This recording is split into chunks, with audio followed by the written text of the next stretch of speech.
Hello, everybody, and today we have a very, very special day because it's just after Thanksgiving, and we have finally been able to get a start here for the first ever episode of Under Pressure, our first SWN show about sports that we've had on a long time. And actually, we're getting a first time I've ever had a co-host. Pleased to welcome today Bennett Lax. Bennett, thank you.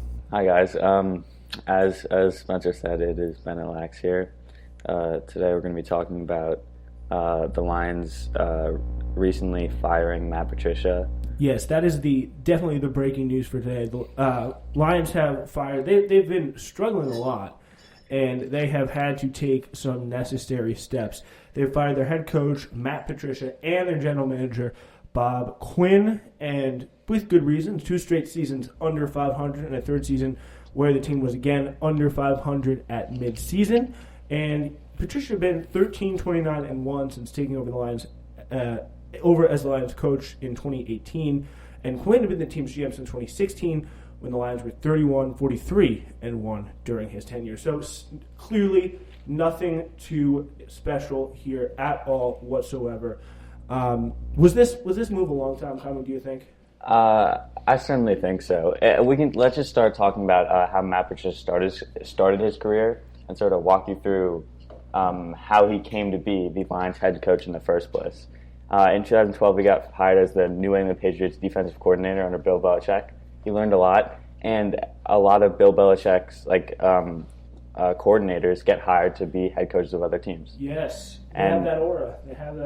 It's the Belichick coaching tree is what they call it. Exactly, the Belichick coaching tree. So in 2018, he got hired as the Lions head coach. A year after 2017, the Lions made the playoffs, 9-7, got killed in the wild card game, and fired their head coach, Jim Caldwell, I believe. Mm-hmm. And they hired Matt Patricia, and after 2 really bad seasons and one. And now after a really bad 2018 season, a really bad 2019 season, and now a really bad 2020 season, he's Do these whole things with coaching trees, do they ever really pan out? Do we ever? Because I've seen that Adam Gase has been one where examples of these really hyped up coaches, they have these coordinators. I mean, I can't think of anyone that's ever really panned out well. I think Matt Vrabel, the Titans head coach, wasn't coordinator for Belichick. I'm not completely sure about that, but there are definitely some situations in which they work out. There is that kind of theory of the case there that they definitely try and do. So in December 2019, when the Lions had to keep Quinn and Patricia for the 2020 season, then owner Martha Ford and then Vice Chair Sheila Ford Hamp said they expect to play meaningful games in December, and that is not what they're doing. As a team, what does the future look like here for the Lions? Well, you look at their secondary. They just drafted Jeff Okudah with the 3rd pick.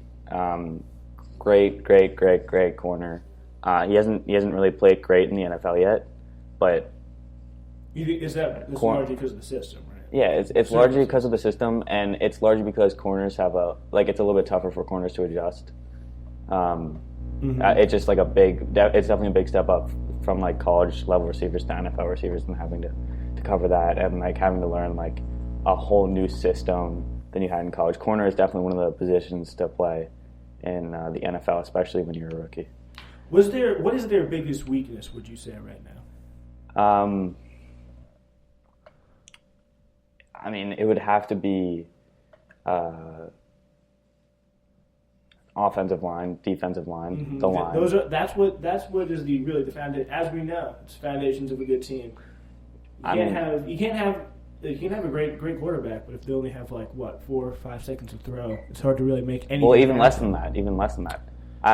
Stafford. I love Stafford, but he's never had a good O-line. The Lions, they also struggle. Their linebacking core isn't great, and neither is their secondary besides Okudah, I guess. And they have some good corners, but their safeties really aren't looking too good. Defensively, they're just not a good. Overall, they're just not a good football team. I mean, you look at Kenny Galladay, bright spot, probably a top 10 receiver somewhere around there. Kenny Galladay is really, really good. Marvin Jones, another receiver who's good. I love DeAndre Swift, running back. Kerryon Johnson is not too good, and Adrian Peterson is just like a plug-in, like second-string running back right now. So Yeah. It doesn't feel to me like they have a direction really. I think they have a big decision on whether to build around Stafford and maybe give him one more shot at the Super Bowl, try to build a team around him, or just cut Stafford, trade him, whatever, get rid of him, restart, draft a new QB, and try to rebuild the Lions. And I'm just saying, if I was going to be hired as the Lions GM, I don't even know what I would do. It's such a tough call because I think Stafford is really good, but I don't know if he's good enough to. And can you build the team in the time it takes for him to be successful? Because year over year, playing in the NFL, a lot of different things can change, and you won't have all the weapons that you need necessarily to compete overnight for him. And it's kind of really sad because it kind of reminds me a lot of Andrew Luck. You know, Yeah. Like you got the perfect player, such a talent, but nothing really pans out in terms of getting the right weapons, and the quarterback just doesn't end up getting the credit that they deserve. And Matthew Stafford has never gotten the credit he deserved. He has an absolute cannon, like up there with Josh Allen and Patrick Mahomes for like strongest arm in the NFL. And he really does not get that recognition, but he should. He should. I don't remember a time when the Lions. I mean, they haven't. I mean, they've been occasional playoff contenders, but they never really have gotten far. Yeah, they really have never. I'm pretty sure like the farthest Stafford has ever made it was the wild card game, or maybe the divisional game. Yeah, and that is definitely something where he could be in a better position. As you know, when Quinn was hired, he said he would focus heavily on the depth of the roster. One of his first major decisions was to retain Caldwell and then sign wide receiver Marvin Jones from Cincinnati to help replace Calvin Johnson, who retired 2 months into Quinn's tenure. Jones ended up being one of Quinn's best signings and put up all those yards. But Quinn, after Caldwell's second straight 9-7 season, fired him because he felt Caldwell could advance the Lions to beat the really good teams. Our record was above average. We're 9-7 the last 2 years, but our record against the better teams in the league has not been that good. So that they seemed like they were getting somewhere. Maybe were they on the cusp, and was Jim Caldwell yanked too quickly, and maybe Matt Patricia messing with the chemistry in the team a little bit? Sorry, can you repeat that question? It's just like if they were messing up was Caldwell gone too soon?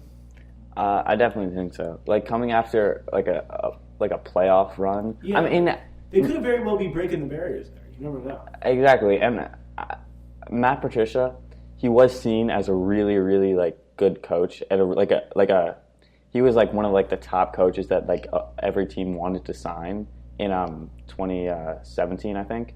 So moving into 2018, they were like, well, we could either have Caldwell, who we know what he can do. He can bring us to the wild card game, or we can try this new guy and see what happens because we think he'll be better. So they just they went with the unknown and it didn't pan out. Yeah, it's okay because they risked it and it didn't pan out. Yeah. So who else is on the market for the Lions? Where do they go next? I mean, the dream scenario would be Saban, but that's never happening from Alabama. Is he up? I didn't know that. Is he? No, he's not leaving Alabama, but his contract isn't even up. But I'm just saying, like he that did would get be. COVID. I saw that.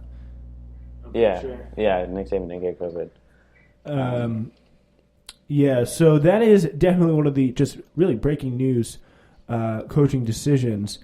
Firing Quinn and Patricia leaves Hamp, the owner, with major hires to make, shaping the future direction of the franchise less than 6 months after taking over the franchise from her mother, Martha Ford. So I'm assuming that's the Ford Card family. Could I just go over some more options? Sorry. Yeah. Yeah. All right. Sorry. It'd be really interesting to see if they sign Joe Brady, who's actually another from the Belichick coaching tree. He's the offense. Interesting. Or wait, no. Go down that road again. That's the thing. Okay, wait. I was just completely wrong on that. He didn't come from the Brady from the Belichick coaching tree. Sorry about that. But I think if wouldn't it make more sense to go with someone with the proven experience who's been in those situations before, or at least tangentially around. I mean, I guess but they have. So I don't know. It seems like there's only. I think it's much more to do with the roster you have. Yeah. Like Matt Patricia probably could have made better odds out of definitely could have made better odds out of a better roster. I'm not sure. Do you think is Matt Patricia the problem in that kind of a team? He's a defensive-minded coach, and I don't think defensive-minded coaches do as well anymore as offensive-minded coaches. I think it's an offensive passing league, and I think coaches like the dude in Arizona, I forget his name. Arians? Nah, he's in Tampa Bay. But he's an offensive-minded coach too, and he's doing well at Tampa Bay. Andy Reid with is it Kyle Shanahan in Arizona? No, it's. I feel like. No, it's not Kyle Shanahan. What's his name? Whatever. The Andy Reid is doing great with Mahomes. Mike Tomlin. He's not really a traditional offensive coach. Kingsbury. Kingsbury, yes. I love Kingsbury. I think the Cardinals are going to be so good. And I know a guy who loves the Cardinals. Well, why do you think that is? Kyler Murray is electric. He's really, really good. DeAndre Hopkins, best receiver in the NFL. When you have a really good quarterback and a really good receiver, and a not terrible offensive line, you're going to win games. And they also throw in Budda Baker, Patrick Peterson. They have pieces and they just drafted Isaiah Simmons, who's a beast. They have pieces all over the field, and that's exciting for them because they've been in a team that's been in a very tough situation as well. Another team that I think is coming out of tough situations is the Broncos. I love Drew Lock. I love Cortland Sutton, Jerry Jeudy. Von Miller. He's probably gonna be done soon. Chubb, I think, is really good. Yes.